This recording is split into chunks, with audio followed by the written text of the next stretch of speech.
With Samp, we make sure that the reality capture becomes interactive. It means that the different objects that have been scanned on site can be interacted with. You can remove them from the scene to simulate or to prepare a modification. As the scene is in 3D, you can of course take measurements. Beyond that, these individual objects may be of interest to engineering teams.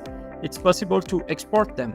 So you can select a system or a selection of objects, export them. Samp will generate a zip file which contains individual E57 files which are geo-referenced with each other.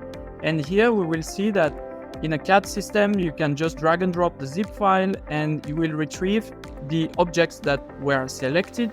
That can be used by draftsmen to design a modification, keeping in their system the existing constraint.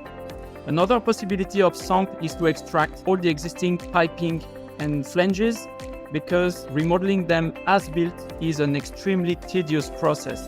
So with Samp, we will be detecting automatically in the scene hundreds or even thousands of pipes and making them available to be exported to a CAD system such as STEP, typical for industrial CAD system, or IFC. The motto with Samp is we should stop overkill remodeling. Very often there is too much remodeling.